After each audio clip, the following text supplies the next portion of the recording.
আসসালামাইকুম। এখানে কম্পোস্ট সার তৈরি করা হচ্ছে। এটা হচ্ছে অন্যভাবে মানে কেঁচু সার ছাড়া তৈরি করা হচ্ছে। এখানে খৈল, গোবর আর বিভিন্ন ঘাস পচিয়ে এই যে দেখো এগুলো তৈরি করা হচ্ছে। আর এখানে একটা মিস্টেক হয়ে গেছিলো, সেটা হচ্ছে এখানে পানি দেওয়া হয়নি। আরে সরি, মানে বৃষ্টির পানি ঢাকা হয় নাই, যার কারণে একটু নরম হয়ে গেছে। আর এটা দেখো, ভিতরে গিয়ে দেখাই। মাটি অস্থির হয়ে রয়েছে। এই যে দেখেন আপনি, এই যে শুধু গোবর আর খৈল, ঠিক আছে, এত সুন্দর সার হয়ে আছে। এটা আপনি জমিতে যত পরিমাণে দেন কোনো সমস্যা নেই, ঠিক আছে। এটা ডাইরেক্ট সার, এটা এখানে কোনো মাইট নেই। তো এখানে আরেকটা জিনিস, এই যে একটা গিরগিটি পড়ে আছে, এই যে দেখো, এই একটা গিরগিটি, ওই একটা, আর ওইখানে একটা, তিনটা গিরগিটি পড়ে আছে। তো এগুলা মানে ভাজার কোনো সময় না, আমার মনে হয় এটা অনেকদিন ধরে পড়ে আছে। আর এটা কেউ এগুলো এখন তুলে দেবো, দেখি কিভাবে তোলা যায়। কামড় নি মারে, কামড় যদি মারে কামড় দিত না। যাবো ভুলে করবো।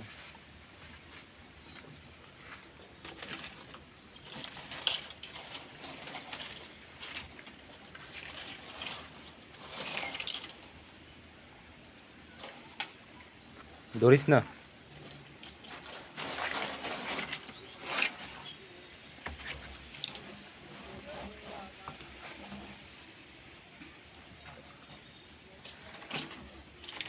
ধরতেই তো পারি না।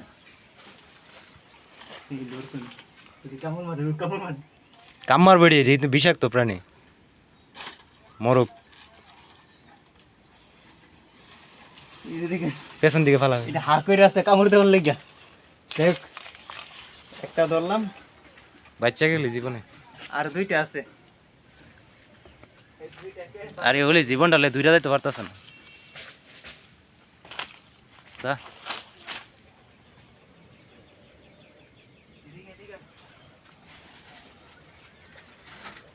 শরীরটা পরে আমি গোসল করবো না, নামাজ পড়বো।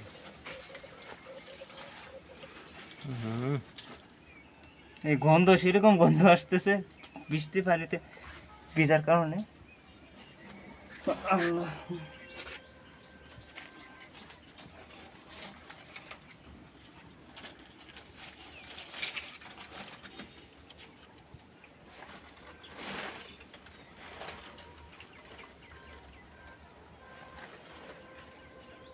ও এই যে দেখেন আরেকটা গিরগিটি, পেছন দিকে ফেলা, পেছন দিকে।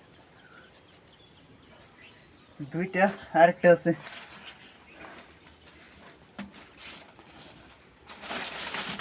এদিকে আসো মনু, ও মনু। গিরগিটির রং কই গেল?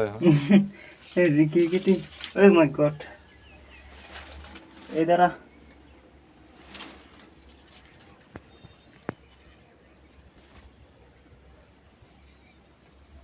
ধরে রাখ, ছাড়িস না। বুঝতে পারছে ব্যাপারটা এটা। আচ্ছা দেখ, এই গিরিটা ছোট হলে অনেক চালাক, ঠিক আছে। আবার ধরতে ভিতরে আমাইস না, যা।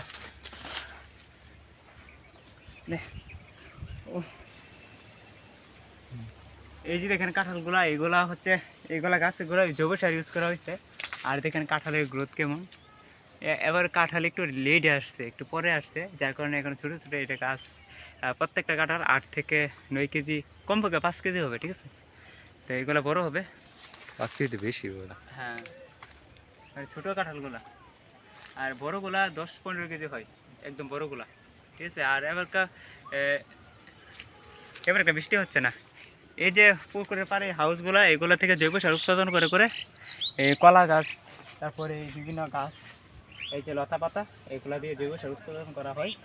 এবং এগুলো ইয়ে করে। আর ওই দিকে আরও কলা গাছ আছে, ওই দেখো, ওই দিকে আরও কলা গাছ আছে অনেক।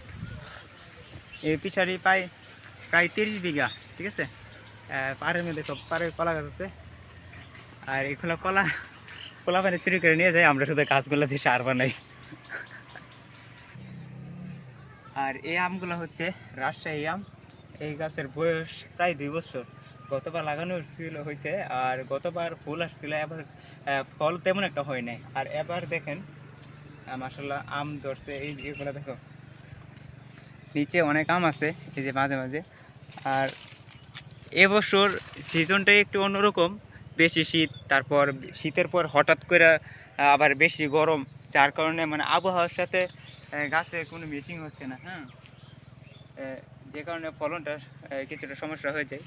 যেমন এই ছতনাগুলাতে বেশি বেশি আম থাকার কথা, এই যে ছতনাটা এটাতে এখানে আম ছিল, এখানে আম ছিল, এগুলো ঝরে গেছে।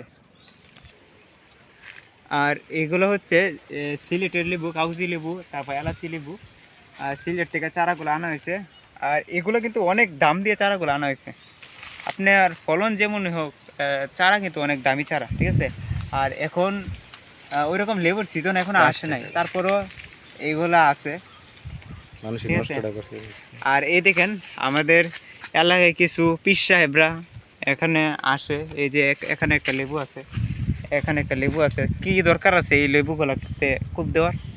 এই লেবুগুলাকে নষ্ট করে দেয়, এই কাঁঠালে কূপ মারে, এই লেবুগুলা কূপ মারে, তারপর কলা ছড়িটা বড় হলে কলা ছড়িটা কাইটা নিয়ে যায় রাত্রেবেলা।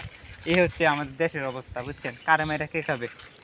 ঠিক আছে, এই যে দেখেন এখানে একটা লেবু ছিল, বড় হয়েছে, হয়তো বা লেবুটা বাইরে নিয়ে গেছে।